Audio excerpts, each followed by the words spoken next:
Hello,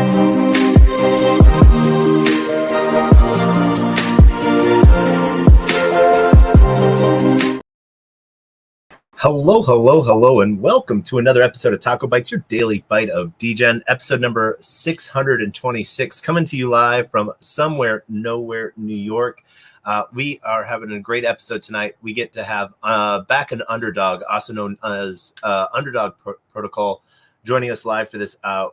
We actually got rugged on our first Twitter space that 30-second window that we were trying to start it up. So, without ado, no fanfare, no awesomeness, because he is awesome in and of itself. I want to introduce to you guys Tony, the one and only, and add him to the stage. GM, Tony, how are you doing, man? GM, what's up? I'm doing well. Just finished up some dinner, so feeling pretty good. I've got like a decaf espresso. I'm gonna read is the plan and write, so feeling pretty good. How are you doing? Man, I am doing well. I think I am on C4 number 3. Insane. How does your heart do it? How do you do it? I do very well. Right now, my heart is. You have your Apple Watch on? I do. Well, not my Apple Watch. I have a Samsung watch on. Actually, I found an ad in one of the podcasts I was listening to today for like Samsung Voice or Samsung AI, where it translates on call. I find Samsung does a lot of really cool stuff. Samsung's doing some really awesome things. I love their tech. I love the fact that it's open sourced on Android and not in that huge banner of no one else can have access to it, and we're going to fight the beast on letting anyone else partake, and so that's sort of my view on that, because I don't know, Samsung plays it close to their chest, and it's not a cool thing, I think.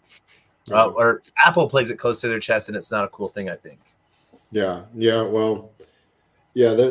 a lot of different methodologies I guess we can dive into as we talk more, but Samsung has done very well in some markets, and Apple has done very well in other markets. And I think that says a lot about specializing in a specific niche segment or market, and then just being very, very good at it. And Apple has taken a lot of the developed world, and Android has taken the rest of it. And it just so happens that the developed world is a lot smaller than everyone thinks. So Google, Android are really winning that like mobile war, and I think a lot of it is attributed to that open source. But regardless, and it used to be the idea behind Apple was a computer in everyone's home. Now it's I guess that's just the way the way the consumption of information and internet has evolved. The consumption of information has evolved, and the ways that we want to consume that information has evolved. So a lot like TV, where you just stood in front of it and sat there. Very rarely do people have a desktop. Like I have a desktop. That's where we're talking. That's where we're calling from. But everyone has a phone. Like my mom today was like, "Hey, how far is this place from this place?" And I'm like, "Dude, you have a computer in your hand. Like use it, right?" But she's a bit older, so for her, it's going to desktop. So I think, who knows, maybe the next platform shift really is going to be AR, VR, and those Meta sunglasses, or the Apple Vision Pro is going to be the next way that people consume information. You always think that like the Google glasses was just 6 years too early. Yeah, exactly. I mean, and a lot of people will say this, right? Like if you're just early, it's the same thing as being wrong. So they were wrong for the time, but I think if people can take things from what they've done and apply it to successful concepts and actually get to market and make people happy, then Google Glasses in that example wasn't for nothing. Like they were foundational to these things kicking off. Then it begs the question of like, what's more important? Is it like the foundational parts of it, or is it the actual practice and kind of evolution of it? But who knows? people thought it was just too crazy at the time, like that no one would do that. I was at Token and I saw and I don't know if I just saw some of the same people or some of the people like sharing the same iVision Pro. Yeah. But like I saw like 5 or 6 people walking around the conference in them. And it was an interesting piece, Yeah, so I think to the point, like it just goes about how information or even technology is adopted, and even with crypto, I was chatting with a buddy who's a VC, and he's like, AI, crypto, software, like all of it is, everything is cyclical. At some point, AI is going to need blockchain. At some point, blockchain is going to need AI.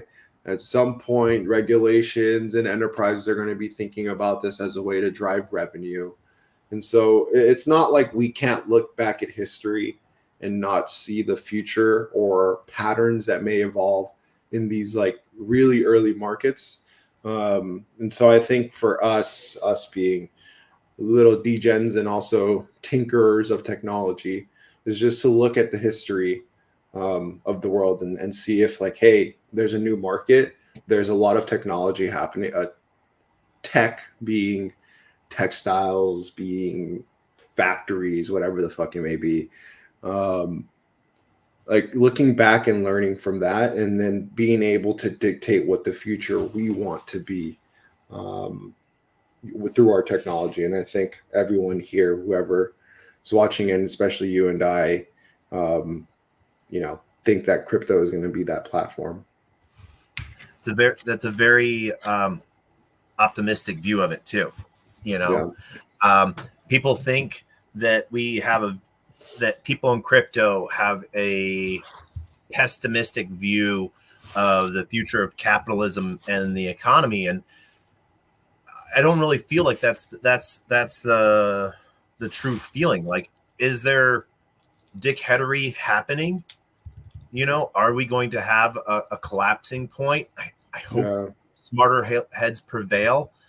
One of my favorite books as a kid, this is how messed up of a kid I was. My two favorite books, some of my two favorite books was Robert's Rules of Order, Parliamentary Procedure. I've never heard of that. I'm looking at it now. Yeah, as a 13-year-old, that was my reading. Let's see. And the other one was interesting. Yeah, Ayn Rand's Atlas Shrugged. Yeah. Yes, I've heard of that. And that was very interesting. 13-year-old, Jesus Christ! You were taking like ayahuasca and DMT at 13? Not at 13. A different teen, for sure. Yeah, different teen. Sure, let's leave it at that. Yeah. But in all reality, I actually, when I turned 21, I stopped doing everything. Yeah. Like everyone's like, oh, now I can, and I'm like, I've been doing this for so long. Now I can stop. It's sort of like, how they sort of say in like martial arts that your journey doesn't really start until you get a black belt. I was like, I have my black belt. Life is now ready. Yeah.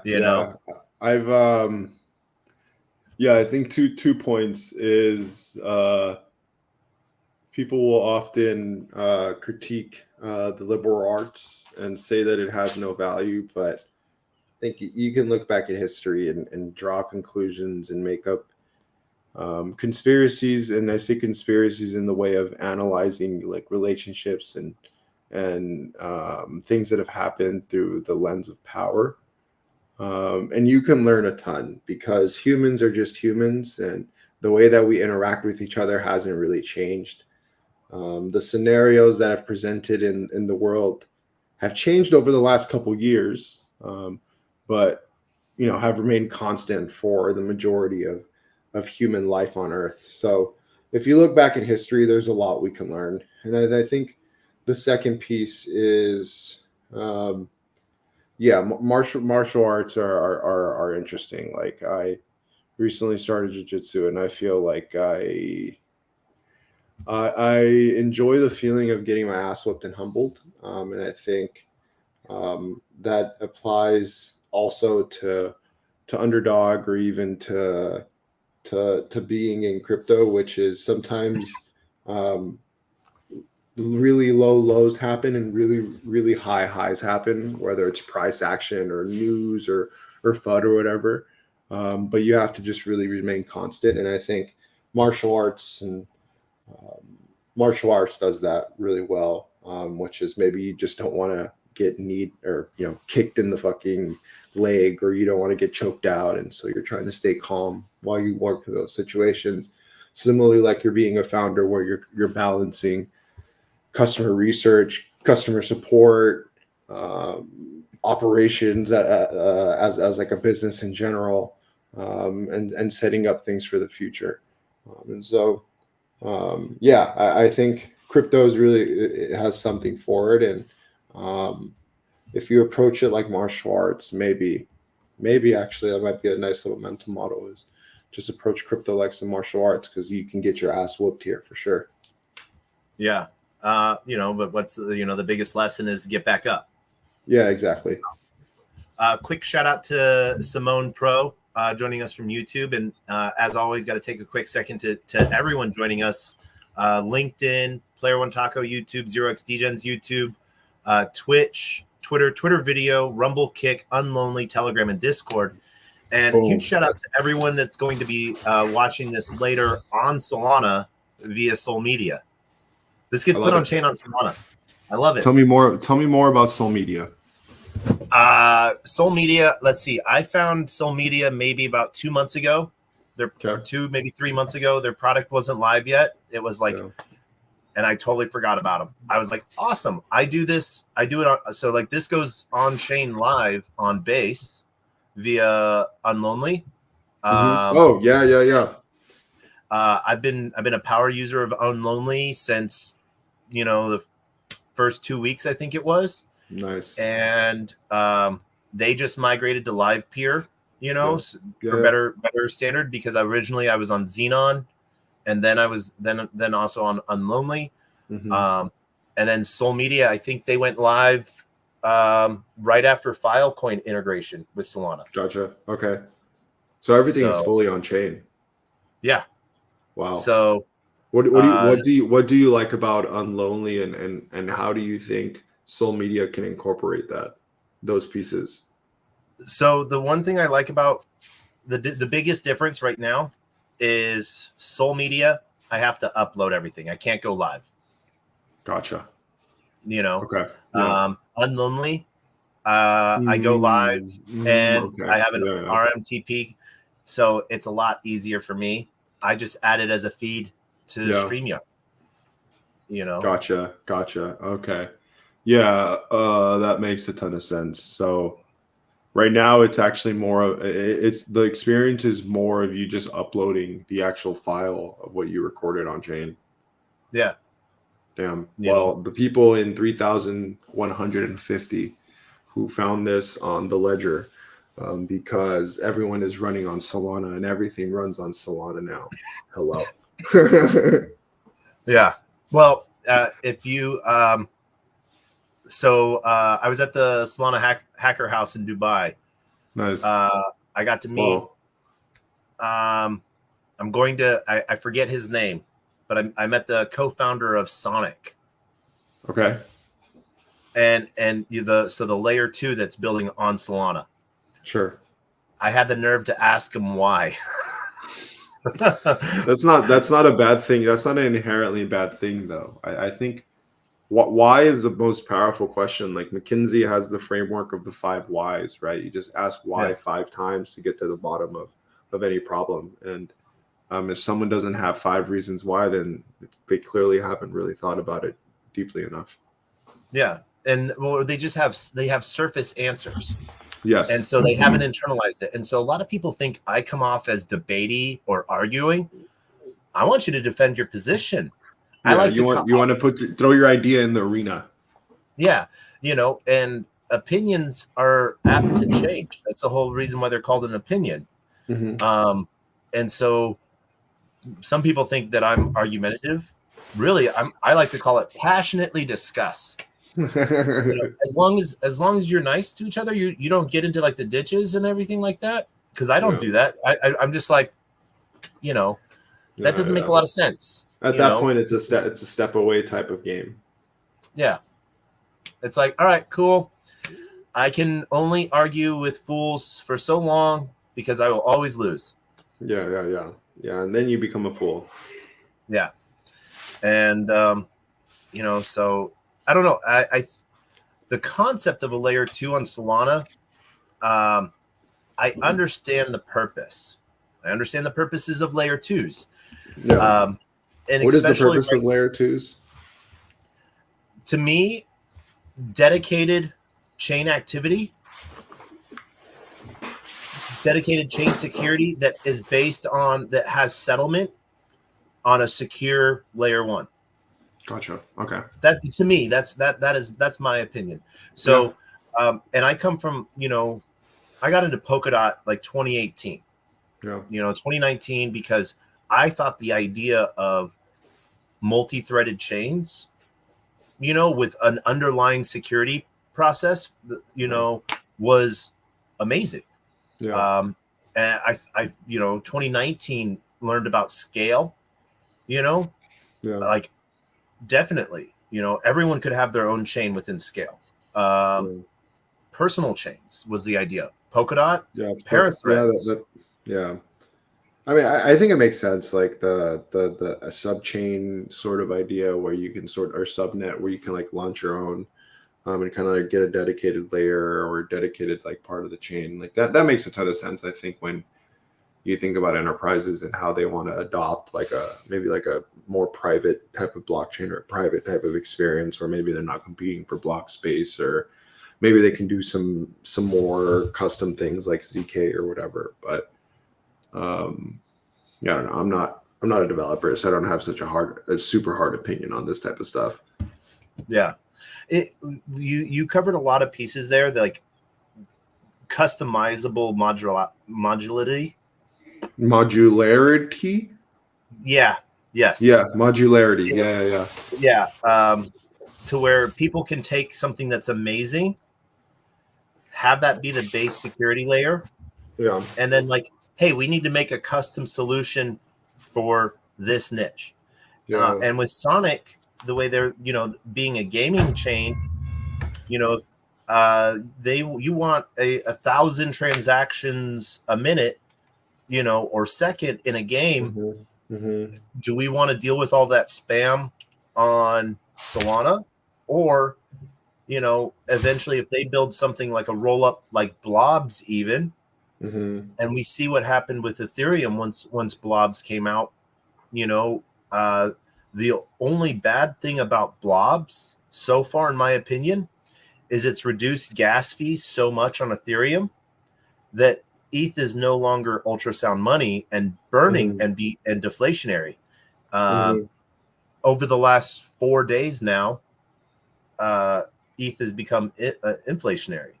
So it's a really interesting aspect on what's going on there. So I still think ETH is the beast, and it will keep on going. Can't fight it.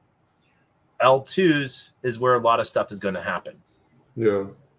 Yeah. I mean, I am an unhealthy Solana bull, meaning that I genuinely I just, there's something about that early Solana time when I met builders like Josh Freed or Shiraz, or even people like in San Francisco, just felt like very early Uber when I was there, and it was such a special feeling. And so and it just grows all the time, right? Like even when you're saying like, hey man, let's talk at 8:30. I'm just like, fucking 8:30, and then we're hopping on conversations, and it's like, yeah, but we're just flowing, right? We're having a good time. So there's something about the people within Solana that really make it that really make it what it is. And so I think for me, I believe in it. Number two, and that includes the type of founders and the quality of founders. Number two is sure that the technology enables a lot of interesting things to happen. Blockchain enables a lot of interesting experience to happen, and Solana enables them to happen more like what we're used to in Web 2. So I want to make those 2 points very, very clear. But Yeah. one thing that is constant, I think, if you look at great products, you can name whoever's thinking about them, TikTok, Facebook, whatever. Onboarding matters, right? Onboarding, the first experience leads to retention. When you retain a user, they're going to come back and continue to stay, whether they spend money or whether you need them to spend money or whether you just need their attention. And so onboarding matters. And we know in crypto, onboarding and UX has been the thing for years. And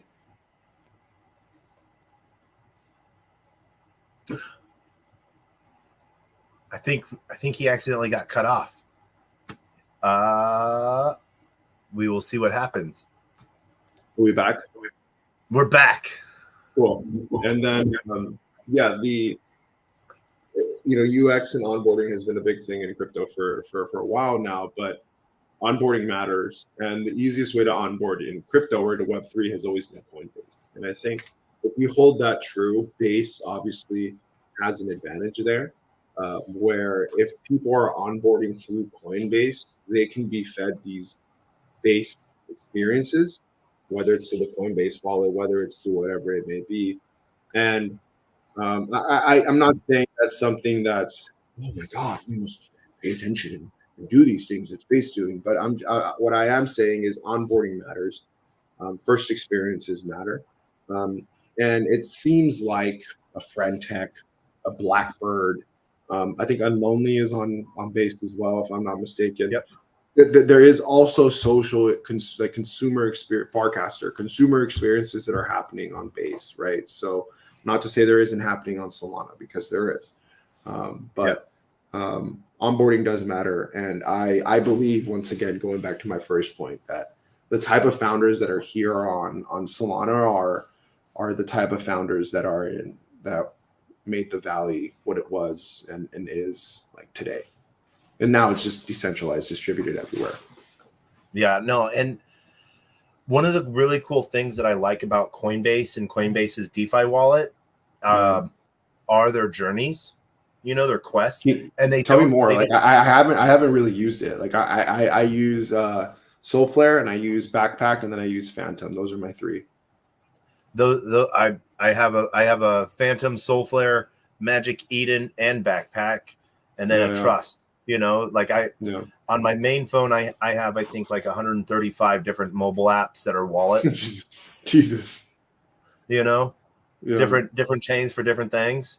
And it used to be every chain was sort of separate, different wallet, and then wallets started to like integrate, and so we need some more integrations with Algorand, I think. And so those quests you really enjoy. What are those quests like?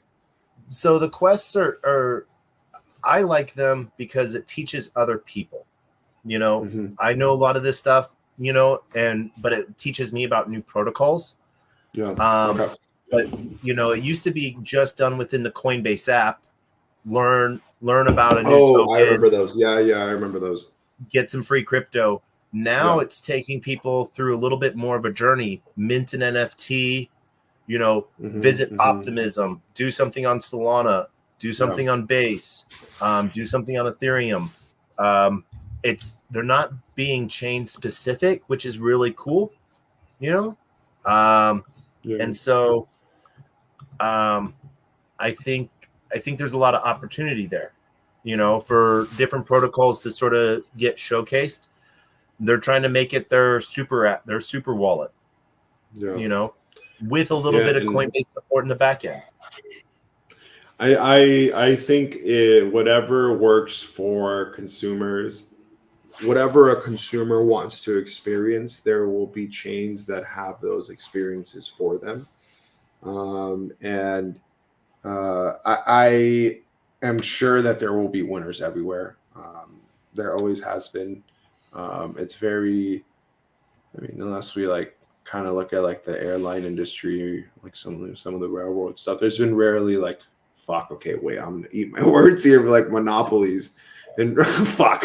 But like, I think like there is going to be a lot of winners in this blockchain space because at some point the internet fundamentally has gone away from its premise of enabling anyone to own their information, distribute information, and monetize information. And I think AI presents a lot of interesting opportunities, but if it succeeds, then it also presents a lot of really scary scenarios, whether that's misinformation, whether that's like profuse, like even more scams than in crypto. But I think crypto then balances that out by being this ledger that is transparent, interoperable, composable, so on and so forth, that everyone here knows. And so, once again, history, patience, and I think some sort of optimism for the future and a vision of the world that you want. Yeah. I think,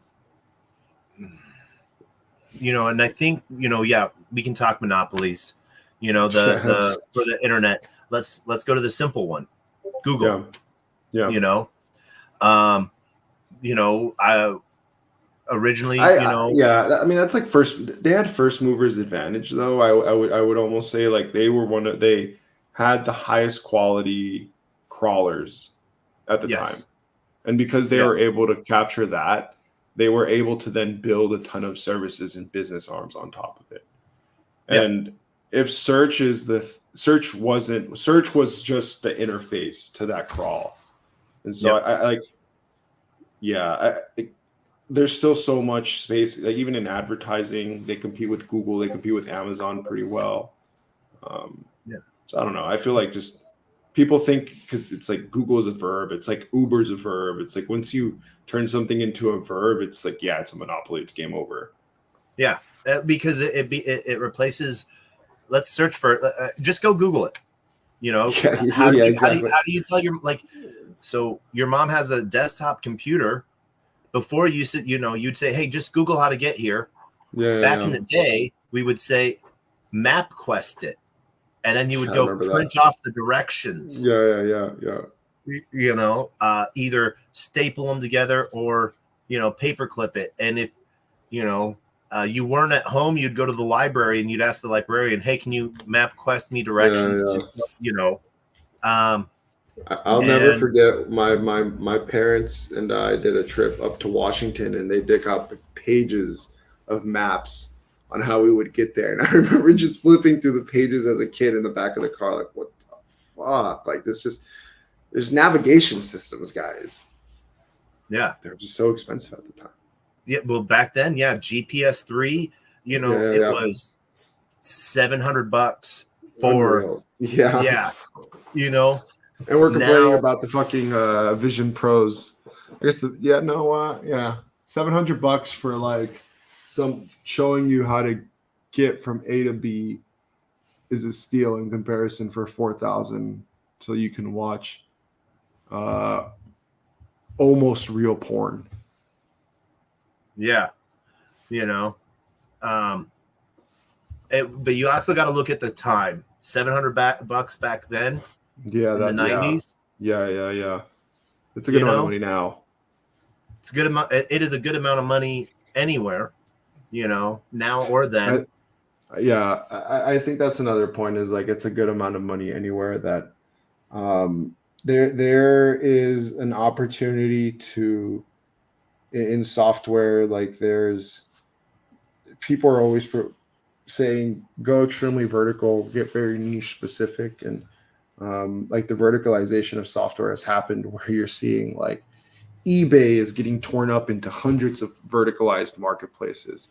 And that's fine and that's great. But I think because crypto is distributed, because it's global, there is huge opportunities to create verticalized and localized specific experiences that are powered by crypto. And so like the Philippines, Vietnam, like all of these different places around the world where culturally they're a bit different than the United States, and there's really smart builders, and they need maybe access to merchants need access to capital, or merchants need to accept capital in different ways. Crypto enables that to happen. And so I still think, like, coming back to the earlier point, that crypto will win. I think if we think about it as just new software. Yep. And because at the end of the day, it's sort of what it is, you know. It, you know, you used to download 250 gigs to your laptop or to your computer to run a Bitcoin wallet node, you know. Unreal.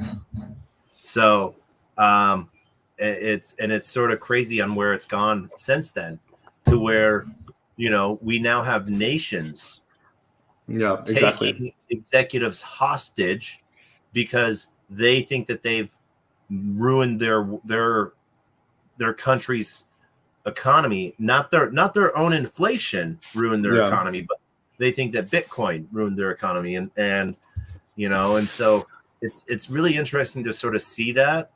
And you know, seeing that people are still able to interact peer to peer. You know, what's really hilarious, you know, we have what is it? Is it Crossroads? That's the Solana conference going on right now in Turkey. Yeah, in Istanbul. Yeah. I'm super jealous. I wish I was there, but I had to Warsaw on Monday. But want to know what's really crazy in Turkey? Tron, USDT Tron is huge. And so if I think Tron would be bigger than what it is if it wasn't so siloed. What do you mean by that? The ways to directly bridge to Tron. Oh, gotcha. And the ways you can build on Tron, not permissionless. Gotcha. You know? Gotcha. Yeah, I mean that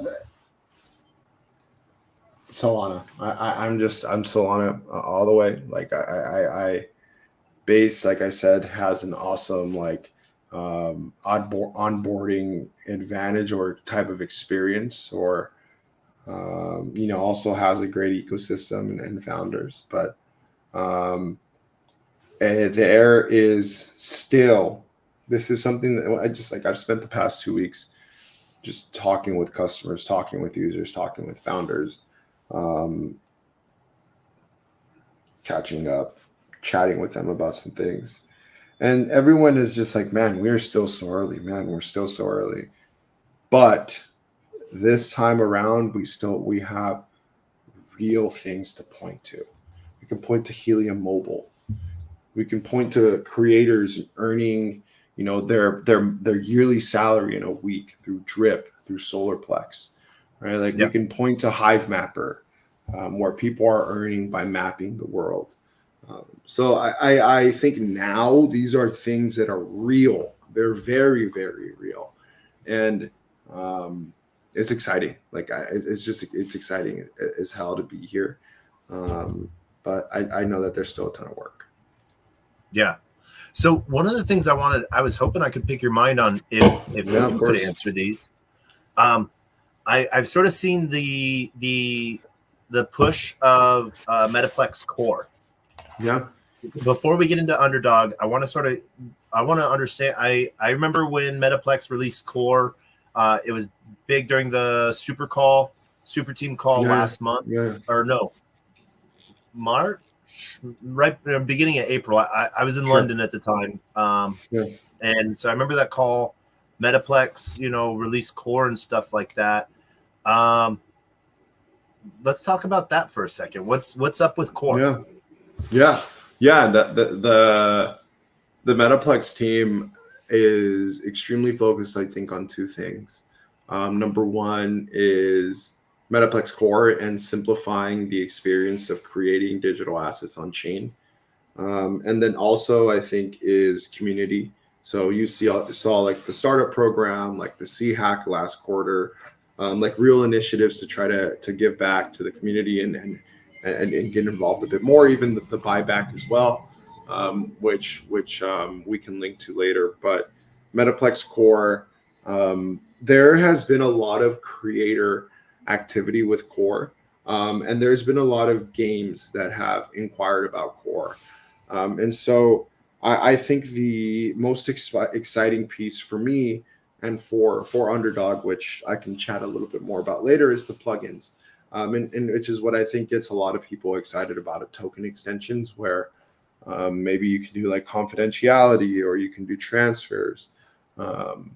You can do like Soulbound is already an extension, but maybe you can do like a PDA type extension on top of the core NFTs. But they're extremely customizable, or the hope of them being customizable through plugins. And so that's what gets me very excited. In terms of adoption, I know that there is teams who are using Core who aren't using Underdog. There are teams who are using Core who are using Underdog. So we're doing a drop with Degen Apes in the next week, where they're dropping like 20,000 Core NFTs to their like people who received the drip, their drip cards or whatever that is, the collection. And so rewarding users, which is I think we'll save this for Underdog, like one big theme with how people are using NFTs. So then another is like Intent Infris. I think I'm saying that correctly. They're a game on Solana, and they're doing lazy minted soulbound NFTs, which is really one of the great pieces of core NFTs, which is you can lazy mint them. And so instead of really either A, airdropping them for spam, or B, forcing someone to claim it immediately, you can have them maybe mint with email using the Passport wallet by Underdog, and then connect a Web3 wallet, and then say, okay, I actually want to own this asset now. I can pay the rent for it and then mint it. And so Infris is using it for some assets in their game. And so we've seen adoption really with NFT communities / like creators, like Public, Showstone Arts, like they're using core NFTs for their future collection, and then also games. And I like why I'm excited about it. I think everyone was outside of the extensions, obviously. I think everyone was a bit. Everyone loves. How do I say this? Everyone loves their compressed NFTs and receiving content, but the passive action of receiving that content did cause spam and did cause a lot of problems. And so you see experiences, even like a drip, for example, where they go from passive collecting to active collecting, where you're really like, actually engaging and choosing what you want to collect and what you want. And core NFTs enable that experience a lot easier. And they enable a lot of different experiences. And I'm excited. Like I have a very large ambition as to how many core NFTs I want to mint this year.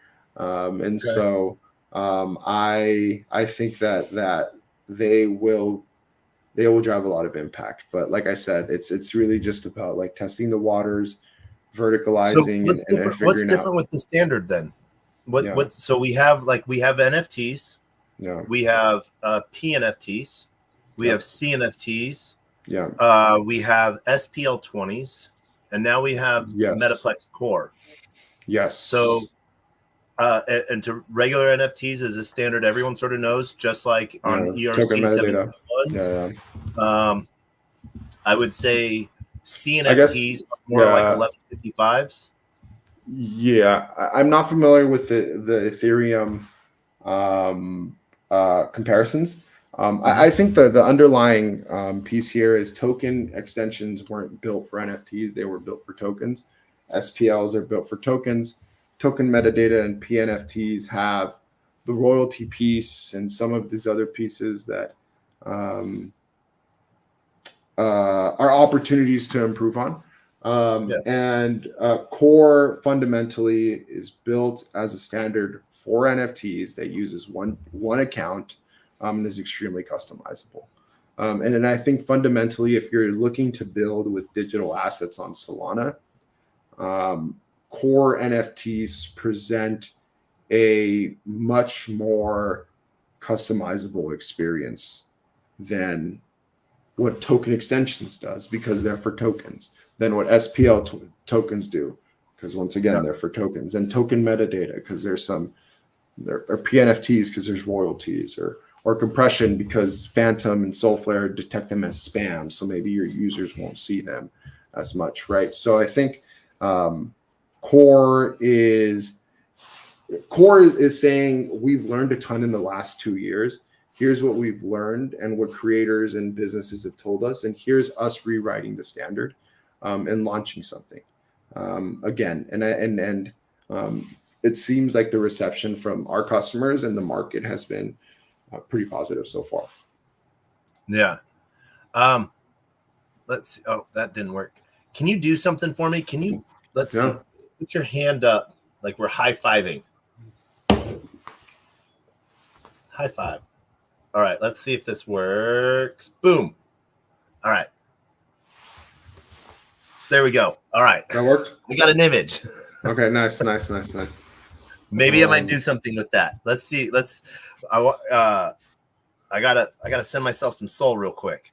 But I don't know. There's just so much cool stuff. And when like I learned about you guys Underdog did a funny thing, amazing thing, I think, to showcase compressed cNFTs at a perfect time. Yeah. Do you want to talk about that? Yeah, totally. This was like New York Hacker House last year, 23. Compression. I think we had just launched our compression API. This is like when Drip really started to get big, and there's a popular concept of just dog fooding.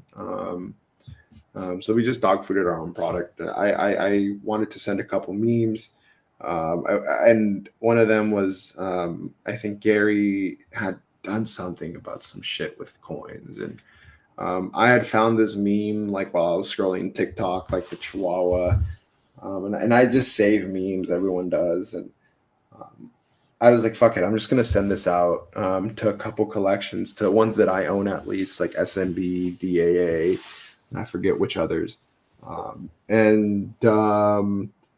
It was because we had just built, we had scoped out this mass airdrop tool. Underdog is digital asset APIs where you can create, manage, and distribute digital assets on Solana, whether that's NFTs or tokens. And so we had recently just dropped Dust, the mass airdrop tool, and so wanted to put it to the test. I think I did 60,000. And honestly, 60,000? If I remember correctly, it was like 40 to 60,000 because each collection is 10, and I did like either 3 or 5. So it was a good amount of NFTs that I sent, and I just spent my own soul. Was just like, fuck it. If these things don't get anyone to say anything, then I don't think this thing will be very valuable. And it took a while, but the thesis proved itself. So was during the Hacker House, people found it in their wallet, and everyone was like, look, and everyone on Twitter was like, how the fuck did we get this? And then it just so happened that they tracked it back down to us, and it took, I would say, what was that, like June maybe? June, July, August, September, November, December, January, February were those months when that thesis of people mass airdropping NFTs really came into fruition. Like starting then, we were seeing people drop anywhere from 250K to 1 million NFTs a month using that tool. And so that's like that unique insight and that unique learning from Underdog, which is, yes, NFTs are more than just monkey pictures. They're ways for you to attract and engage with customers, but specifically target and convert your customers. And I think we're just scratching the surface of how businesses can use these NFTs and tokens. Yeah. And it for me, I thought, it's direct to consumer marketing. Yeah. At the same time, I think is one of the really cool things about Underdog is not only can you find new users, Yeah. but you can also recognize and already built communities a lot easier in a way, because so the short end of the stick, the main public UI for you is airdropping tokens or NFTs to people. Yeah. You have a whole lot more that you guys provide on the dev side with APIs to people, so projects can just do it automatically as new things come along. You provide also wallets as a service, and you do a couple other dev tool stuff in the background as well. That's right. For monitoring collections, tokens, wallets. Yeah. And so you've really sort of put yourself as a lighthouse. We try to be, I think. Like we try to be. I think I like quickly I'll give a little bit of the story if I can bore you and a couple people with it. But we started around 2 years ago, like 2.5 years ago, really. We started off building social token infrastructure, actually. So we had this crazy idea of people launching, or specifically college students and early career professionals launching their social tokens and getting their mentors to invest in them. And so what we found is 2021, still pretty hard to build with NFTs and tokens on Solana. And so we were still fascinated with the idea of bringing data on chain, specifically to build social capital. And we found NFTs were the best way to make data human readable on chain. And so we built like a community reputation type platform. We worked with Super Team pretty early to build their reputation system on chain. And so that came out as their membership NFTs initially. And the one key insight that they gave us was like, look, this works. This makes sense. Membership NFTs to manage our community. Love it. But the platform is very limiting as a platform. It should be, APIs. And so this was Breakpoint 22. We went, the market crashed. We had raised a pre-seed in 2021 for the social token stuff. So we had money. We were fine. We launched the API for Sandstorm, which was a community-ran hackathon by Lamport DAO. And we went from 0 to, I think, about like 100, 200 customers. And then I think around 5 or 10 of them paid the subscription.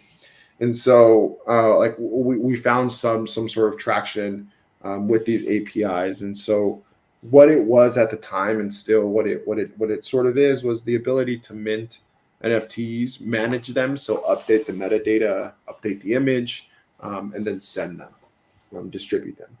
And we submitted to the Solana hackathon, Grizzlython, and we came out as grand champions. And so I like to say the reason that we came out with grand champions is because our 2 earliest customers were Solana Mobile, which is the Solana phone, and then Parcel, which is a real estate platform on Solana.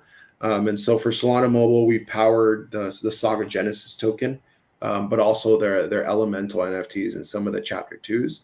And for Parcel, we did their early real estate royale campaigns, and some of their early like soulmate campaigns as well. And so once we won Grizzlython, things really just went crazy. People started using the API. We've had, I think, around 250 projects build with us up to date. And like really, I think, we partnered with Metaplex as well to build some enterprise specific tooling like around breakpoint time. And so we've had around, I'd say 2-3 quarters, a couple months of really hard evidence of how people use these APIs. And these are like the 5 kind of, I'm going to do this. I'm going to say like 3 to 5 kind of common use cases that we see, and then how those lead into some like unique learnings. And then kind of how I'm starting to think about the market and Underdog. Is that cool with you? Mm-hmm. Cool. So like, I think over since then, right, shifting into these APIs, digital asset APIs, there's been like really 5 kind of ways we've seen it's you engage users through collectibles. So like a Solarplex, for example, you target users for a project launch. So a team like an EnsoFi, which is like a DeFi protocol, has done this. Several meme coins like Ponky have done this. Even some NFT collections like the Sharky has done this as well. Or you reward users for attendance or for usage. So we've done a couple campaigns with Jupiter. We've done a couple campaigns with Homebase and Parcel, like I mentioned.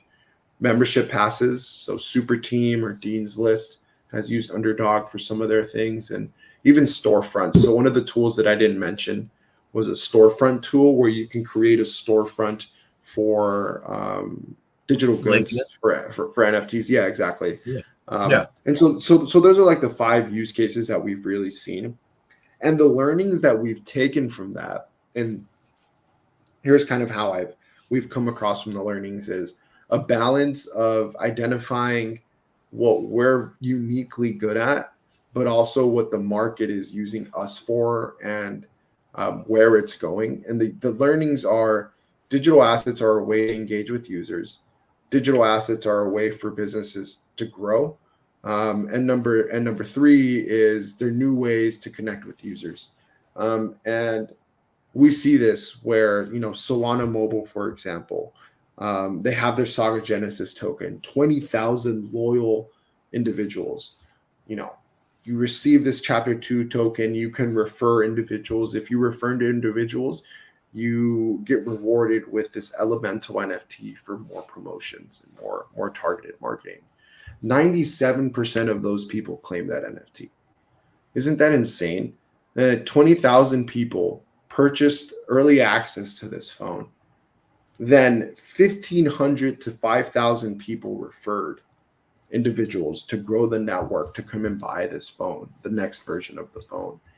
And 97% of them said, yeah, I want to be targeted for these next giveaways. And so we almost see these as like a new way of doing marketing specifically for on-chain businesses. And at least at Underdog, we have seen the digital asset APIs power this marketing automation for on-chain businesses. And now we're really thinking about how do we set up an experience for developers that's amazing through our APIs, but also for businesses where they want to target specific communities, specific on-chain mailing lists, create an asset, understand how that campaign went, and convert them into users. And so hopefully that whole yap wasn't for nothing and brought out something, but a little bit more about us and a little bit more about us in detail. It wasn't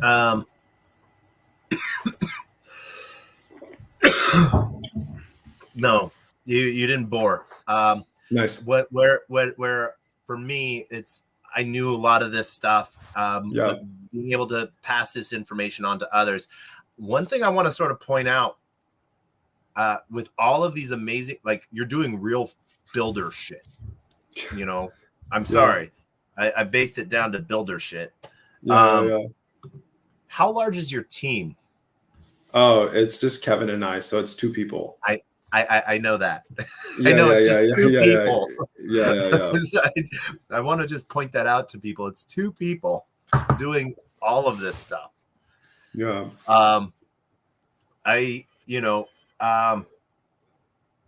Your face is out there, right? Yeah. You care about your face being on an NFT? Not really.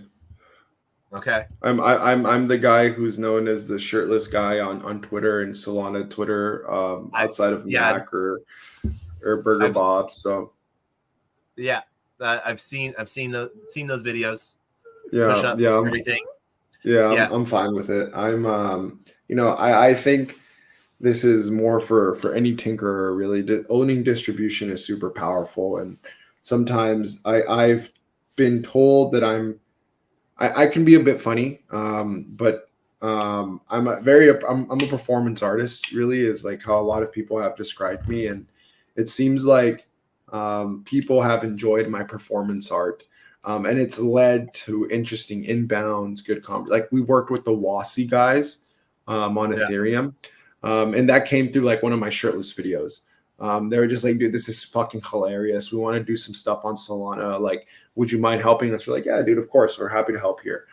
So owning distribution, like you do this stuff. You're 626 episodes in. That's like 2 years, essentially, of just episodes every single day. So like owning your distribution is so powerful. But yeah, here you just saw Taco create a project using Underdog. So that project is a collection, and it's going to host it's gonna host your NFTs, right? So now what Taco can do is create this NFT. So if Taco had a list, he can upload his list, or if he had a pair of wallets, he had a wallet that he can send it to. There's ways to send it to emails. We found that not many people use that. Like as much as people say that they want to send shit to email, they don't.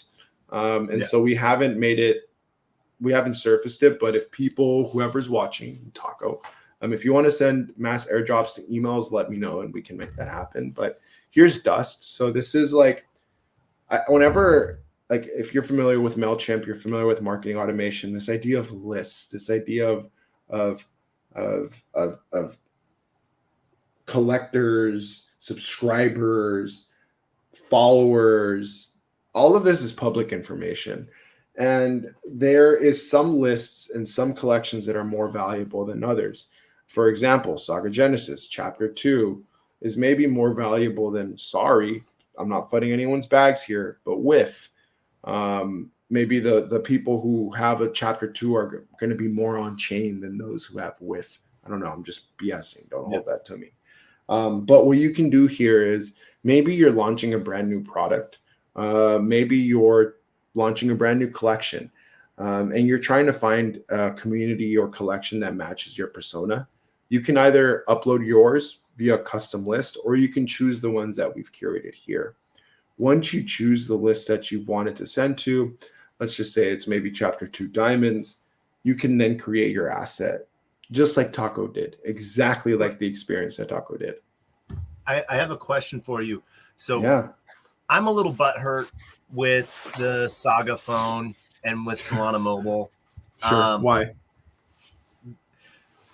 Because I was supposed to get a phone. Okay. And I didn't.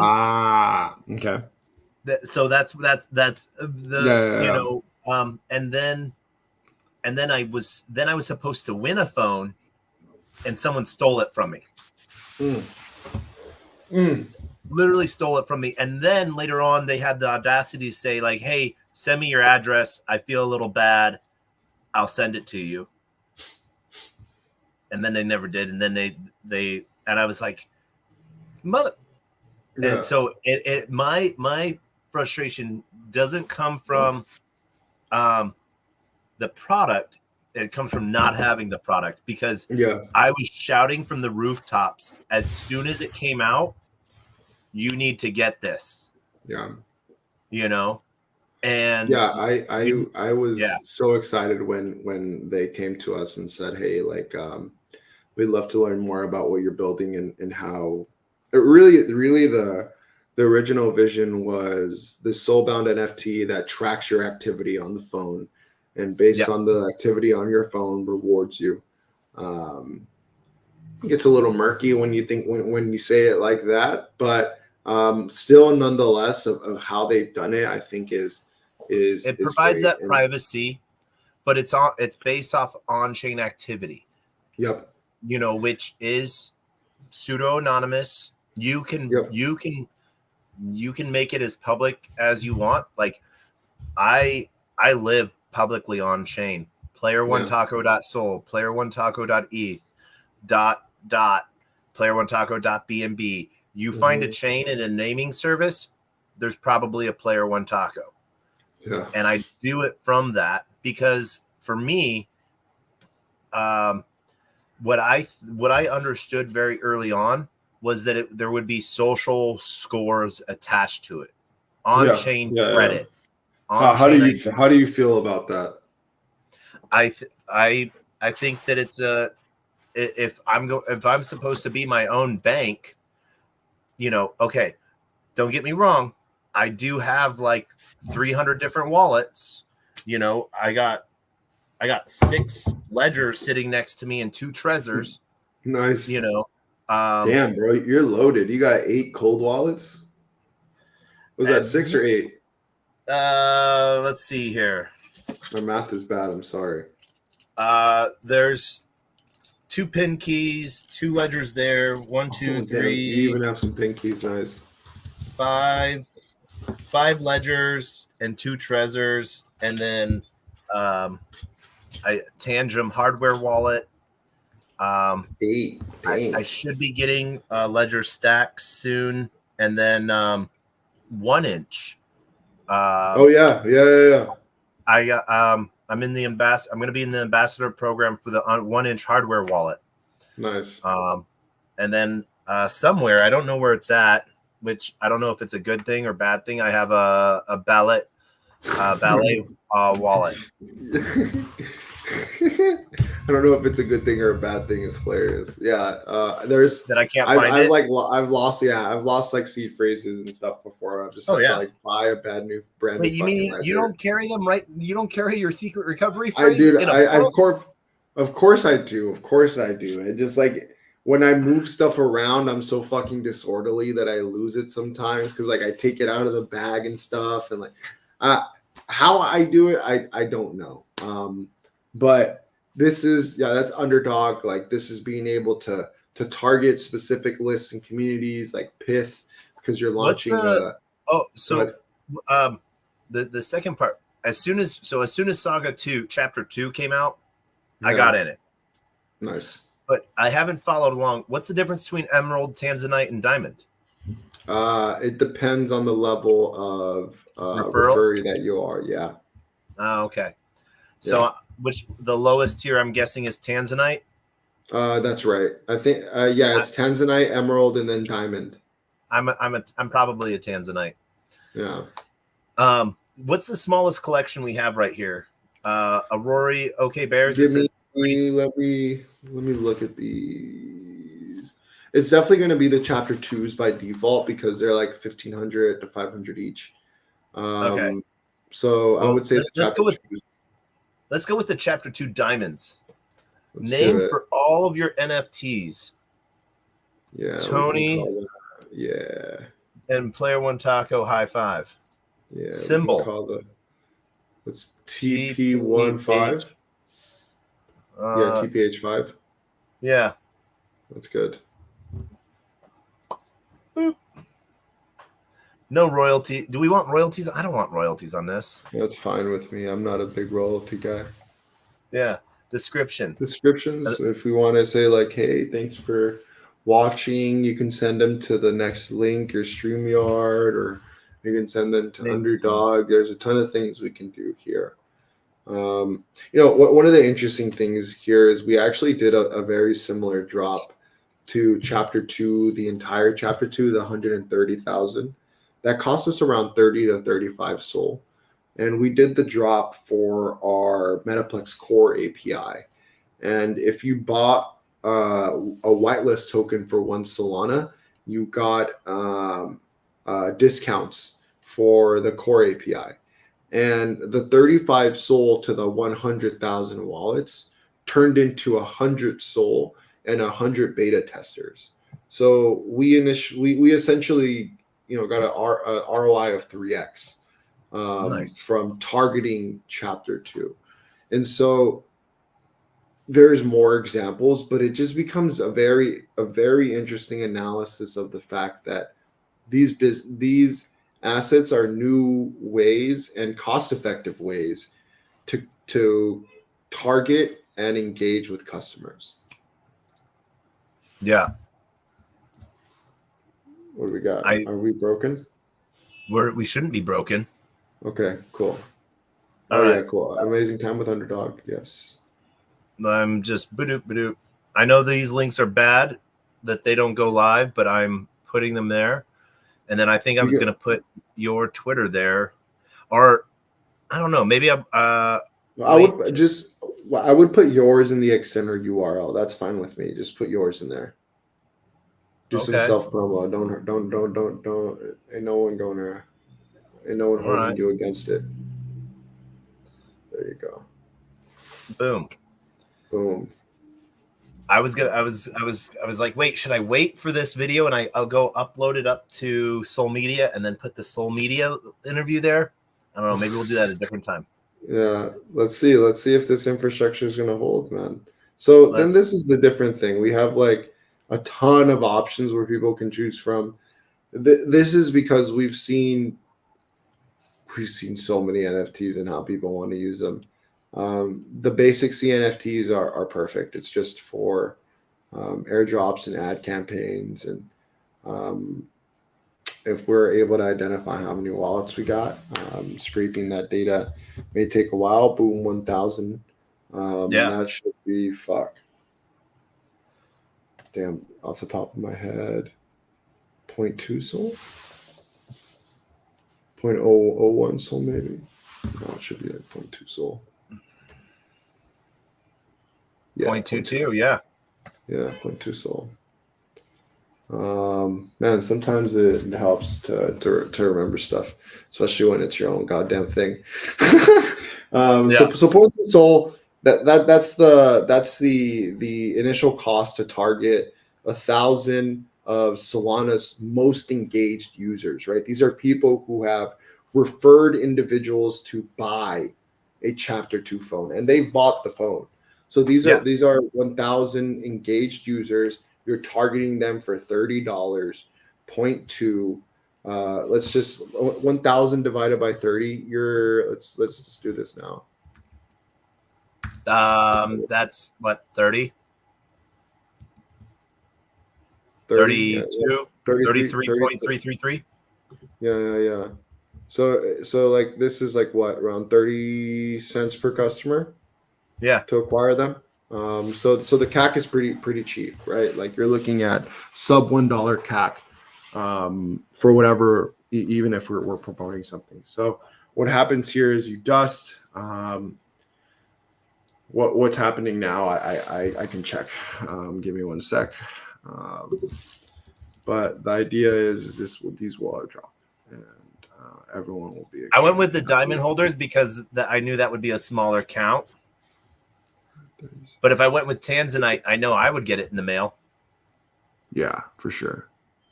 Okay, we're queuing up. We should be getting good here soon.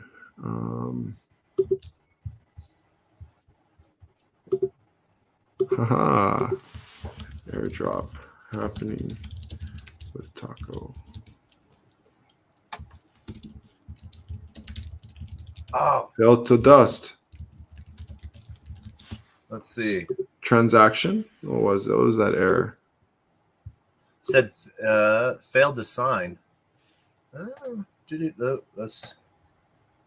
That is something.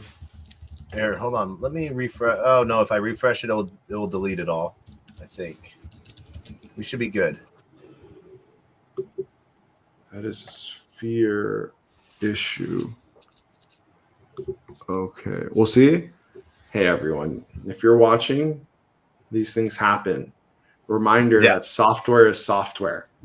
Software breaks, and on crypto, people rely on each other because that's how interoperable, composable software and programs work. So, seems like something's up with our payment provider. Okay, Taco, I'm sorry you're experiencing this, man. Yeah, no, I'm sorry. experiencing this live. Yeah, no. Dusted. You've been dusted. So the idea here is now you're able to go into your dashboard and start managing your collection. We really want to start adding some deep analytics. Give it a second to populate on your dashboard. Give you some Yep. deep analytics to understand your customer a bit more. This is the one that you created in the dashboard. Yep. But then you'll be able to manage it in your dashboard, add more NFTs, delete NFTs, update the image as well. And so, NFTs and tokens are relatively hard to use, and we just want to make them very simple for businesses and developers. Yep. And I even took the cheat route and put that out on Oh, DevNet. yeah. There you go. Mainnet. Go to mainnet, and then boom, you're all good. Yep. There we go. Boom. So it's slowly going to be populating a view of each, so we can even go see what each one is, see who the collection address and the owner address is. Metadata will be assigned. This all fills out automatically, which is really cool. Yep. And we could even we could duplicate it if we want once it gets going. Yeah. And I would say there's always areas for opportunities for improvement on our end, whether it's giving user feedback, whether it's improving how transactions land on chain, and then how that feedback is responded to users. But what we want to do is make it so you can feel comfortable doing anything you need with on-chain assets, digital assets. And so now you're seeing this like management piece where you're able to pull hash list snapshots of your holders and then say, okay, I want to create a whitelist shop. I want to create a whitelist experience specifically for these individuals. And now you have their token, their addresses. And so, yep. And if someone's doing an NFT project and you're looking to get it updated in like Magic Eden for verification, or on Soul Sniper, on Tensor, you actually need your hash list as well, because the one thing that you can't do is you can't sign the collection, because it's two other addresses that create it within Underdog's protocol. Yeah. Yep. And exactly. So that's one of the cool things there that really sort of show it. And I've been trying to use you for a couple different projects for a while. You and me have been talking since January when we got connected finally. And finally, where I ended up getting to use you guys was for a truck coin swap. Mm-hmm. And so they wanted to reach out to a specific curated list of wallet owners, and you were able to go on chain, filter that list, create a filtered list for me based on specific wallet qualifications, and have that list of addresses. And I was able to create the project. And what was really cool is, send it out to those 10,000 people. It's one of the other ones, maybe. One of my good ones. I thought that was... there it is. Yeah, because I did some tests, but 10,002. And so sent that out. And what was really cool with it was putting out as much information about the project. And what ended up... Go to settings. Settings up top. Yep. Oh, there we are. Yep, there you go. Yeah. So, putting this all of their data on chain, their link tree and everything like that, and naming it and pushing it out. So I thought that was one of the really cool things that we could do. Yeah. And what's really cool is what Truck Coin Swap wants to do to those users later on, because they we made them tradable. People may want to trade them, may want to collect them. I personally, I have offers out on 200 of them. Damn. 100 I on mean, 100 on Magic Eden, 100 on Tensor. and that's one part of it, right? And I think there's so much more where now you've got this, you've got this list of 10,000 people. Maybe at some point we'll figure out how to show who's seen it or who's played with it or who's done what to Yeah. this asset. But now you've got this list and you can create exclusive experiences. You can even filter out even further. Is now you can create this like X to earn type experience that's only accessible for these 10,000. And now you can identify the 2,000 who are actually going to come back. And then you identify the 100 who come back every single day. And then it's the 50 who come back 100 times a day. And that's like the interesting stuff that I think. And so here we go. 1,000 have been sent. We have around 1,000 30 confirmed, 30 processing. are still processing. Yeah, and Yeah. it's been about 2-3 minutes. So Yeah. patience.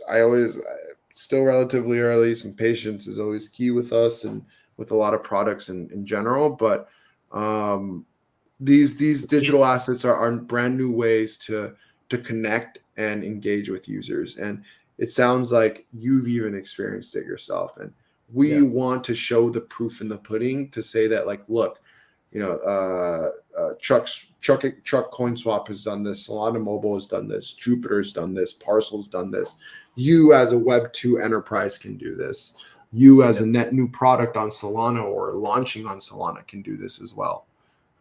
But yeah, well, and where I was able to get analytics for this was via Linktree in the as I put it in there was the the Linktree for TCS, and I was able to get the analytics of who came through, where did they go next once they went to the how many people looked at the prospectus, how many looked at the equity raise, how many looked at the pitch deck, like any numbers stand out that come off mind?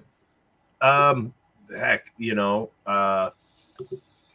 let's go look. So it wasn't like I told them that this would be like the reason why I needed them to do a lot of stuff on their socials of shouting out and tagging through all of the people and stuff like that, was for the simple fact to showcase let's see here, showcase that it is a real thing. They didn't do as great of a job as I wanted to. And what's really hilarious is them being a Web2 company doing amazing stuff in Web3. They're like, hey, so how do we what information can we collect about those people that got this and responded back? And I'm like, we could have done 10,000 different URLs, to each person, but we got some good analytics and stuff. I think we had about so I mean that's still not bad though, right? Like we're looking at, like, on the last ones, like in those individual links, like let's assume all of them came through the airdrop. Let's just assume if 10 of them came through, that's 1%. The average click-through rate on a Web2 ad is like 1.9 to 2%. So we're not underperforming, right? Like we're almost at the bar for around the same price of marketing and advertising, but now it's on chain. So you can not just understand demographic activity. All of these clicks came through Underdog. There you go. See, so like this is fascinating stuff. So like now we're looking at like a 1.3% click-through rate at the highest, and the traditional, like I said, is 1.9. So it's almost equal to a display ad that your company would do on Google. Yep. And and so I just got to say, shout out with how much you guys worked with me on this, which was what I thought was really cool. All Kevin. I mean, I am great and all. I love myself as well, but Kevin is I am a BD and product guy. I talk to customers. I know how to communicate it to him. I get customers excited and convert them to pay, and I get people to know about what we're doing. But the reason that airdrop happened, and the reason that you were able to get those addresses, and the reason the product is as thought out and built at meticulously as it is because it's Kevin, and Kevin is like, I say this all the time. I would go to war with Kevin, to any war, and he's definitely one of the best builders that I know. Yeah. No, and you know, it's sort of awesome, you know, that I was able to sort of get a lot of information, and I also able to find out how many people returned. Yep. So from difference, you know, so people came back and interacted with it. So, you know, from a performance side, you know, this to me was, you know, yes, like in that classic airdrop, you know, click here, wallet drain. I'm like, I want to do that different. I want it to be something real, you know.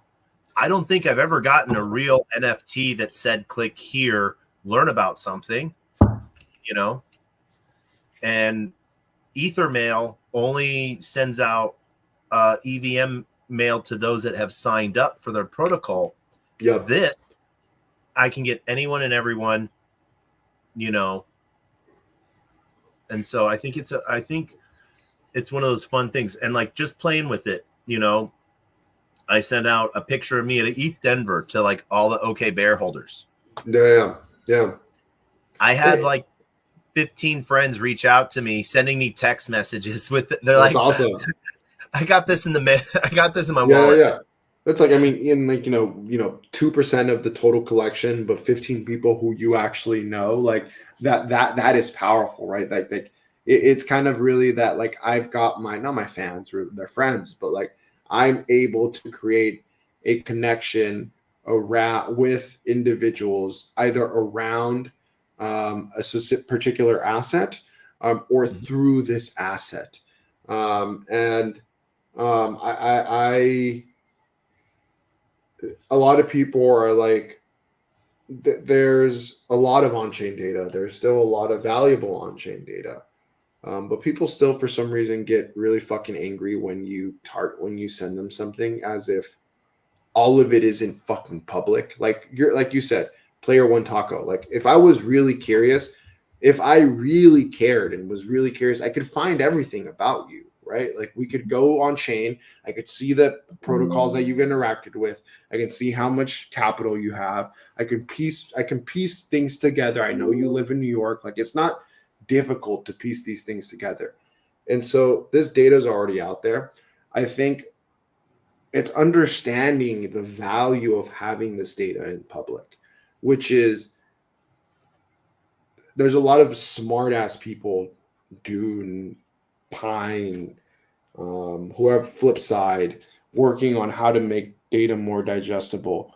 But if you're able to get data so digestible to where I want to find individuals who own Bonk, have used Moonwalk Fitness multiple times a week, have done Step In, and also follow X, Y, and Z on Farcaster or whatever, Web3 social. And I want to send them something for my protocol that is specifically valuable to the business as acquiring a customer, and to the customer, the user, to getting something that they may find interesting. And so I think it's an openness on the it's really a teaching moment for the consumer, and a proof in the pudding moment for businesses. Yeah, I think yeah, I don't know. So far, Moonwalk's only eaten money from me. yeah. I was like, oh yeah, of course I'm going to walk 10,000 steps today. I have a conference, you know. Yeah. And then Dubai was like, no, we're going to have floods. We're in a flood. You're not walking anywhere. We're fucking up our seed farming, guys. Sorry. You're all cooked. You know. So, but no, it's sort of sort of hilarious, you know, and you know, you have your different protocols like Step Finance, which has APIs which tell you where everything's at. Yeah. You know, me, I've become such a huge user of Hawksite, you know, because I love LP positions. You know, if I find a token, I don't care how crappy it is, I go buy some, and then I put half that supply into LP. Fuck You yeah. know, and my days of Radium and Orca are now limited because Hawksite does the gamma, you know, automatically moves my position for me, so I stay in range. See, So yeah, I'm not a DeFi guy, if I'm honest, and whoever's watching, and I'm sorry if I disappoint you, but I understand microtransactions and remittances, and I enjoy high yield, and um, everything else is just too complicated for me. And I'll probably will admit that if it's too complicated for me, it's probably a bit too complicated for a lot of other people. yeah, And that's not a bad thing. It's an okay thing because that means there's opportunities to improve. Um, yep. but there is, Radium and Orca make it really easy for yeah, no, people. I love Orca. Orca is like still is really, unfortunately, in the US I can't get it. VPN, yes, I understand. But Orca was that first, was one of the protocols where I had that first aha moment, where I was doing all of these different DeFi things, and then Hoot absolutely Invictus absolutely fucking destroyed me, and so that's when I think maybe my distaste and uncomfortability for DeFi came from. Okay. But yeah, it was Invictus. But you know, Sphere, for example, microtransactions, Git code, those type of things for me make a ton of sense, and it makes a ton of sense to our conversation earlier, specifically around verticals and niches. So, if someone can go to Latin America and figure out how to do microtransactions with merchants using digital wallets, I think they'll unlock billions of dollars. But even more, I think they'll unlock economic opportunity for billions, for millions of people, and that's what really Yeah. matters. I think at the end of the In day. LATAM, we're seeing a big push in the Lightning Network and stuff like that because Interesting. because Bitcoin is sort of preached from Yeah. everywhere and anyone, you Mm-hmm. know, uh, even to the point to where McDonald's has integrated Lightning Pay at their kiosks. Oh, interesting. I did not know that. See, I mean, that's the thing, right? Culturally, it's like when Facebook tried to launch in Japan and no one was fucking using Facebook because people in Japan thought it was really fucking rude to send a friend request. And so culturally, they had to change the way that Facebook was designed. Um, and it just so happens like that's also the way that it happens for everything else. Culturally, people think about technology and information differently. And us as builders and tinkerers have to design it for that culture. And it seems like Latin America, I'm not a historian. I've read some history, listened to history, has always had a distrust for government and distrust for centralized currencies. And so Bitcoin itself is the prophecy. It is the prophecy of that, is that if that Yeah. is the problem, Bitcoin will fix it. Um, and so I understand why the adoption is there. But when you go to Mexico City, when you go to these other places, San Miguel de Allende, all these other different places where there's real mom and pop shops and there's thousands of them, and they're spending $400 on an individual unit. They're giving 10, 20%, 5, 10, 20% of their transactions to Mercado Libre or these other big companies. Then there's room for improvement, and there's that room of improvement that actually fucking matters. Mm-hmm. Because you know, like 2% for a mom and pop shop in New York is a lot. Yeah. 2% for a family in a developing country moves mountains. It does. And I think, one of the underdogs like you guys, that doesn't get really talked about that I really like is decaf. Yeah, no, dude, fuck yeah, I'm a big decaf person. I love the team. I love the product. I think Yeah. they get it. Like They get it. I can send a MoneyGram anywhere in the world in Hmm. like less than 5 minutes from my wallet. Yep. Yep. So like I can send it to family, I can send it to friends, you know, that random dude in Nigeria that, keeps bugging me, you know. Yeah, yeah, yeah, yeah, Um yeah, yeah. The princes and I stuff. No, I like, I agree. Like, but decaf is awesome. There's even like, I think it's Nomad is what it's called. Shout out to Super Team Nigeria. I'm an honorary member of Super Team Nigeria, and so they recently placed in the Renaissance Hackathon. They're doing P2P money, P2P via WhatsApp. So people can send money via WhatsApp to each other, specifically in Africa. Um, and so it's like experiences like that where you take existing channels where people are already spending their time and you make that margin even better for Yeah. them, and you make that experience even better for them. And that was like and that's one of those funny things, like that's where like because where oh man, I think it was Liberia. I think Yeah, it sure. was Yeah. um that Web 2 companies had to change. Uber had to change its fee structure. Instead of a fixed rate, it became a negotiated rate because the currency inflation changed so much throughout the day. You know, Interesting. I think it's Liberia. It might have been somewhere else, but like Ghana or like where there's a huge and so it's one of those things that where it's really cool. Yeah, I think they even did it in like Egypt, I think, but where um and the same thing happened in Dubai during the floods. You had to start texting with your cab driver and offering them Yeah, yeah, rates yeah, yeah, for yeah. them to come get you and stuff like Yeah. that. And once people realize that, you know, Yeah, yeah, yeah. they No, I think like surge pricing at one point was just kind of the most fucking insane thing. I remember being in the San Francisco offices and we would have TVs with like surge maps of different cities and markets and around the world. And like we would be able to see where the surging was happening in real time. And like I was on the driver's side, working with supply.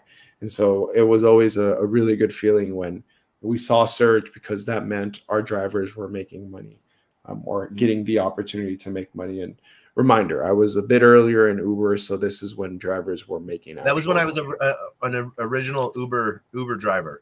Yeah, yeah, like 2012, 13, 14, 15, 16, 17 were really good fucking years for Uber drivers.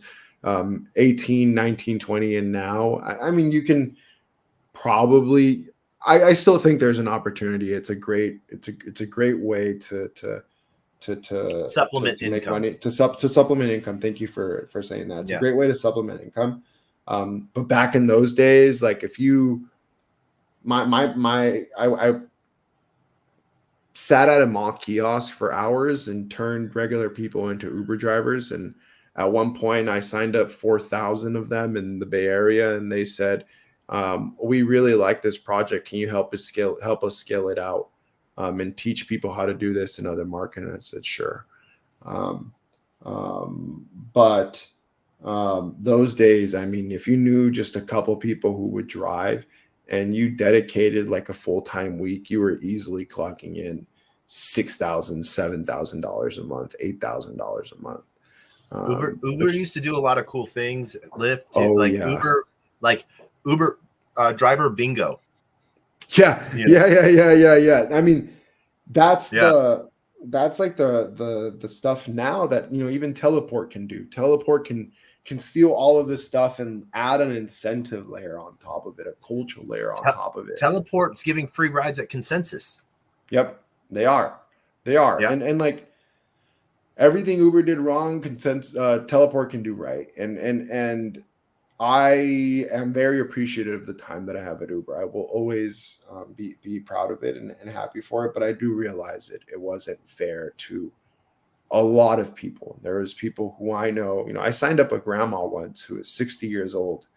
I signed her up in July, and she's like, "I want to do this so I can get my grandkids a Christmas gift."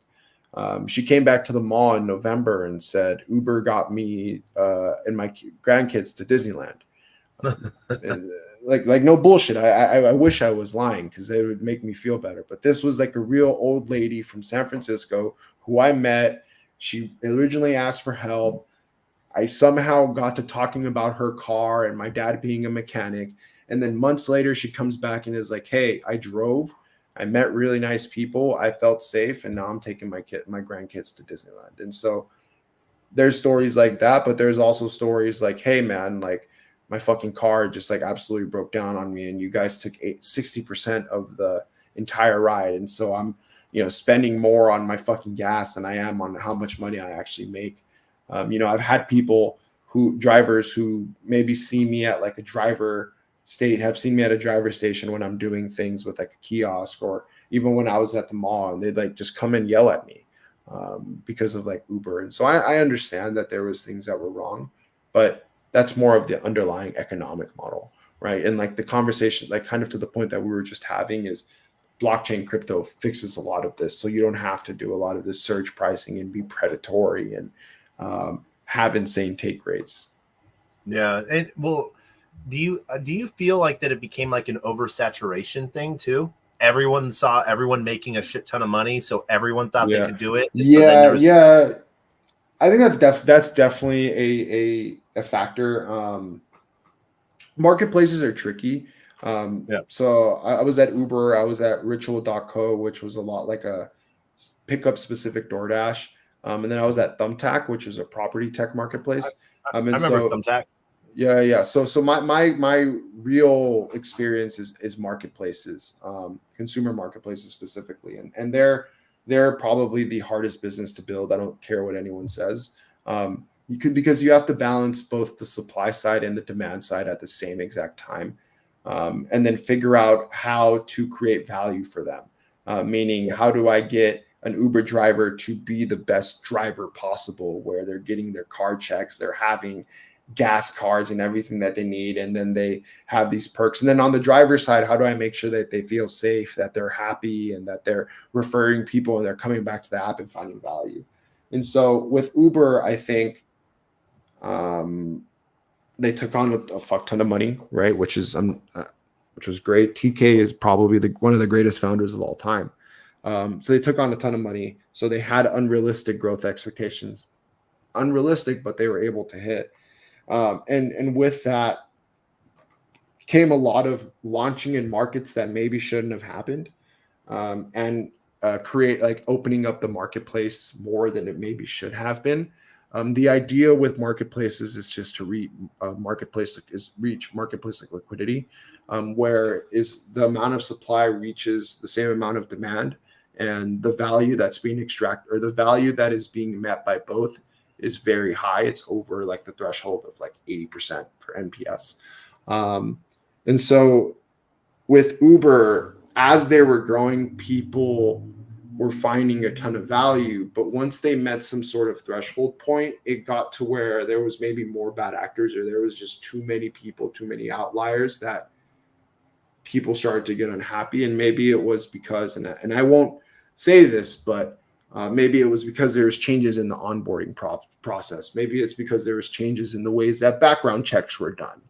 And so you started to see a decline in like user satisfaction. So yes, I do think like the way that the supply side of the marketplace was orchestrated maybe was mishandled, but that's not to say that they shouldn't have done it. They should have done it another way, because what you're looking for as an investor, but also as a founder, as an investor, is I want to find a company that's defining a market, because when they define a market, I'm making outsized returns. When I'm a founder and I'm defining the market, I am creating something that's so fucking valuable to the world, because it's creating this vision of the world. And that's what Travis did, right? Travis said, I want to be able to pick up my phone and get transportation at the click of a button. And no one, not even the fucking government, thought of ways to do this. And he said, no, I'm going to fucking figure it out. And he did it around the fucking world, right? Like really, he literally did that. No, and he did an amazing job with that. Yeah, like I think that there's cab companies had to follow suit. Exactly. Like, so there's still, like, once again, the passion that I just spoke with that about Travis and Uber is what I feel with Solana founders, and the type of people that I meet here. And so I'm in my like late 20s now. And so I'm not very old. I'm also not very young. But that just means I have times to take bets, times to take a bet on my career. And if I didn't take a bet in crypto and in Solana, I'd probably be a fucking idiot. At least that's how I feel. And so as long as there's people who I think continuously are impressive, like there are on Solana, this place will win. I don't know if it's tomorrow. I don't know if it's in December, January. I'm sure bags will look amazing by then, but like the world of world domination through Solana or crypto will come at some point. So one of the really cool things, you talked about being in 2022, being at breakpoint. I unfortunately couldn't be at that breakpoint. I was at a different conference, but I remember day 2. Why do I remember day 2? Because that is the day that FTX collapsed. Yeah. What I remember about breakpoint last year, I didn't get to go to breakpoint because I was covering the SBF trial. I remember. Yeah, that's right. I spent 5 weeks in the courtroom, covering giving an afternoon live feed and at night live feed of what happened in the court. But on day 2 of breakpoint, SBF was found guilty. Yeah. And then what's sort of cool where we're at now, Monday I met the money's getting returned, right, to FTX people. So Monday I met Claims Market. They're one of the largest debt traders and marketplaces for people that might have sold their claim really early on or more recently, to be on the show Tuesday. And so then Tuesday night, when I have Jean-Luc on, like 5 hours before the show, FTX released, claim owners will be getting like 117 to 127 or 145% of their claim. Yeah. And so I think once that starts to happen and people will put money back into the system, that believed in it.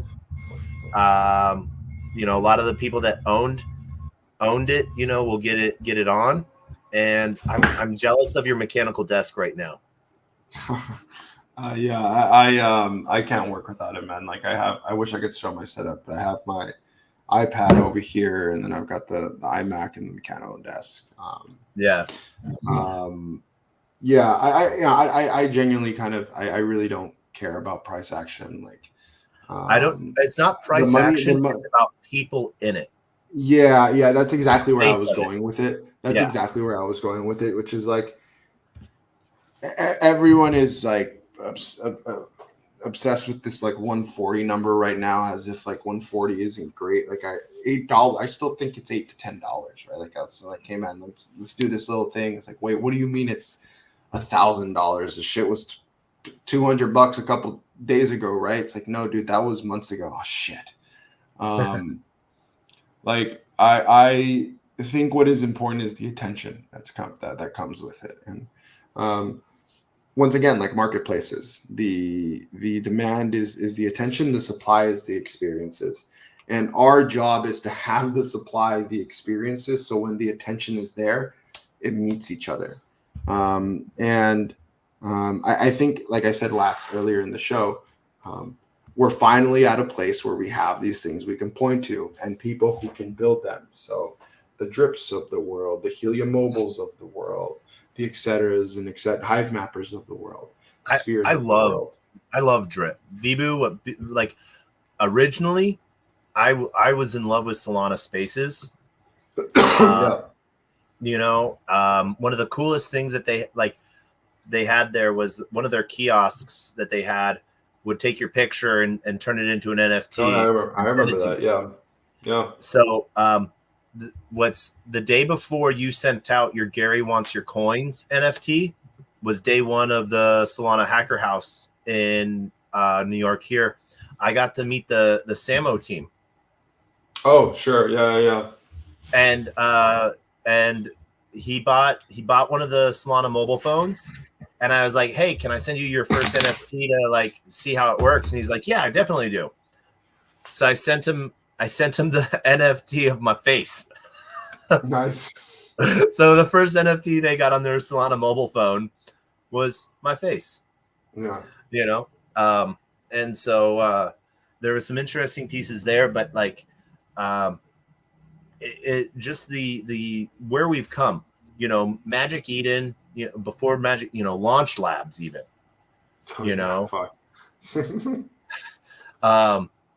Yeah, it's crazy how far we've come in like 2-3 years. I mean, I continuously have this reminder, even with myself. It's like it took 30-40 years for the internet to get to where it was or where it is today. And it's been around 10 to 15 years for crypto to get where it is today. And it depends on the metrics that you're measuring it for. But there's a lot of graphs that suggest the adoption of crypto has been even faster than the adoption of the internet. And if we think about the societal problems and the economic problems and the internet problems that are happening, or opportunities rather that are happening and presenting themselves, then it just makes sense for crypto and Web3 to be and blockchain to be a thing.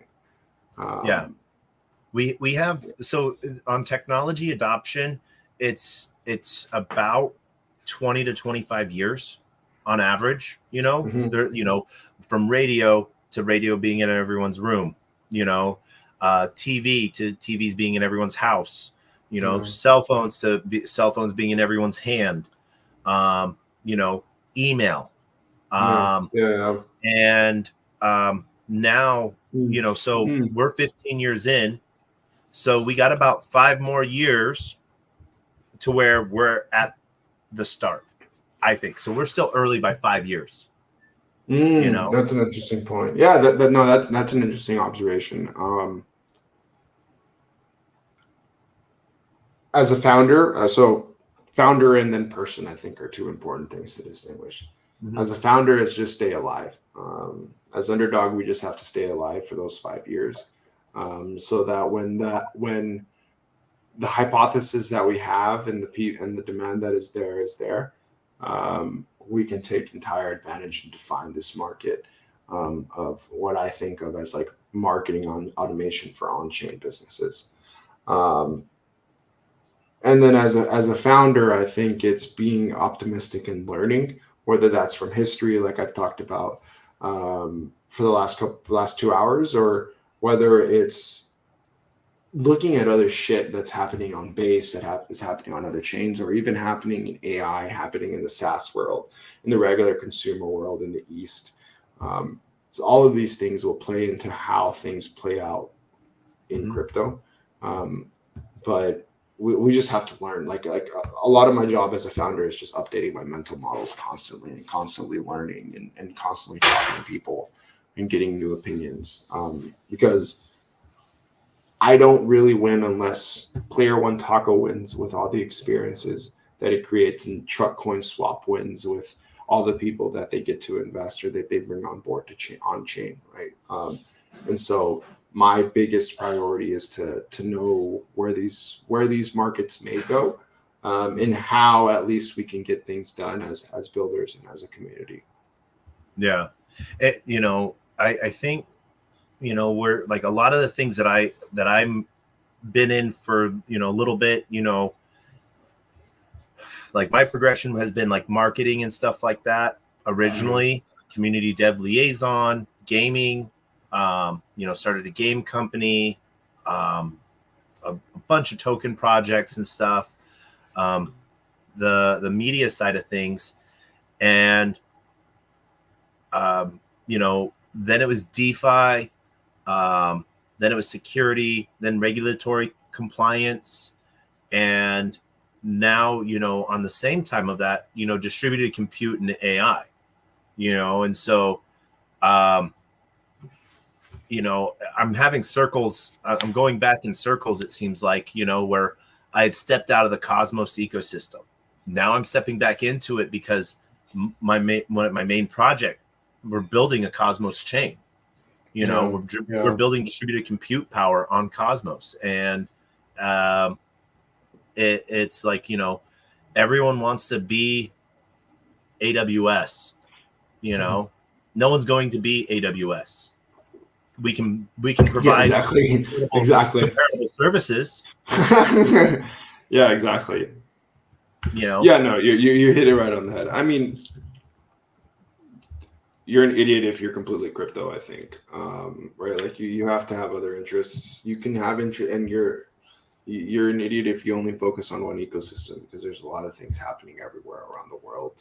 And your job as a human should be to understand as many things as you can and apply them to what you're doing the best that you can. And I think, like, even on that end, like, I am fascinated with American dynamism. I'm fascinated with AI and go-to-market tools and how they impact sales teams. I'm fascinated with advertising and how it collects data and retargets you. I'm fascinated with how to build team culture and how to get the best out of sales reps or specific team members. And even somehow, some way, all of this comes back like, no bullshit. I'm getting a bit tired now, Taco, if I'm not going to lie to you, and I have an early jiu-jitsu class, but I could talk about this at another time as well, and even longer. Yeah.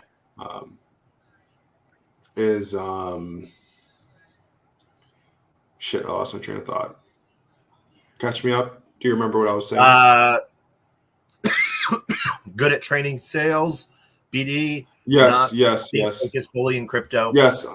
All of this comes back to NFTs and even to tokens, which is there are fascinating ways to engage and delight other individuals and incentivize them to do things, or incentivize them to engage and care. And even when I roll jiu-jitsu, even when I talk with, sales reps that I've helped break in, even when I catch up with my girlfriend about the things that she's working on, how to work, I'm constantly learning and applying things to crypto, which is like, oh, damn, like this enterprise being Hilton uses this like identity marker in their walled garden database that then enables them to like retarget people online and offline. And that's how like you find all these different Hilton ads and like, oh, wait, this like identity thing is actually like a soulbound NFT. And like, except like of it being, accept cookie, like it's this experience. And like, oh, wait, like now you can actually track things a bit better from the first party side if you drop like a compressed NFT. And so there's like, this is the type of stuff I know I'm not special, but I know that we should all be doing, because the internet, like I said, history. You just look at history, look at what's currently going on, apply it to your own situation, and something comes up. Yeah.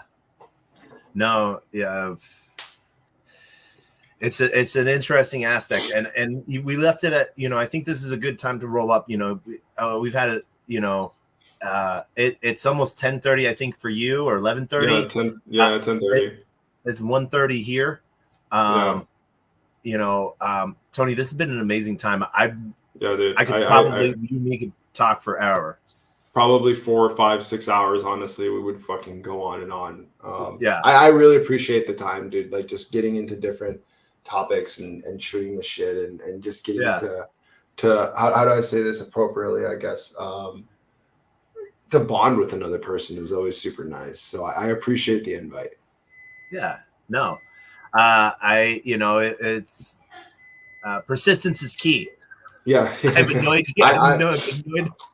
I'm usually by 8:30 I'm usually like reading, or here, like I have this notebook I write in it a ton. So like I'm usually like just writing, or even in my laptop writing kind of my thoughts down. So that's why. Yeah. But today was just like, yeah, exactly. Like, I mean, I even have this one. Maybe you'll enjoy this one. A lot of people do. Say Minos, I don't know what the fuck it is. I don't know how to say it, but Oh yeah. it's like a diagonal kind of like box. Okay. Yeah. The type heck. notebook. Yeah. Graph this, boxing. yeah. This so I use this when I need to sketch and stuff, or just kind of brainstorm. But yeah, no, I appreciate the invite.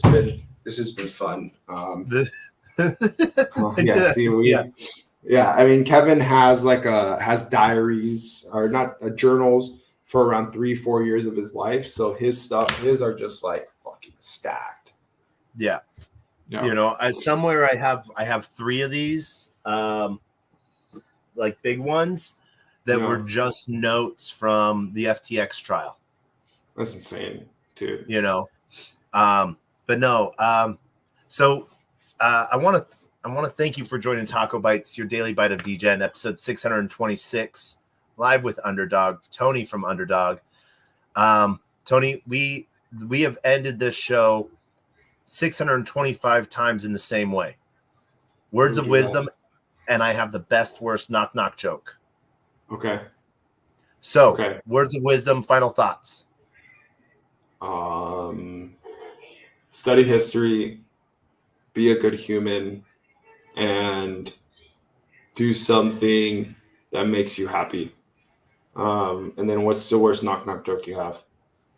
So this is how we end it every episode. I want to thank everyone on LinkedIn, YouTube, Twitch, Telegram, Rumble Kick, Unlonely, Discord, and Soul Media for joining us tonight with Tony. My words of wisdom are always the same. A closed mouth cannot be fed, and you cannot feed a closed mouth, meaning if no one knows you're looking for opportunity can never come a knocking. If opportunity does come knocking and no one answers, it's going to keep on walking. Mm-hmm. Are you ready for the best, worst knock joke on the face of the planet?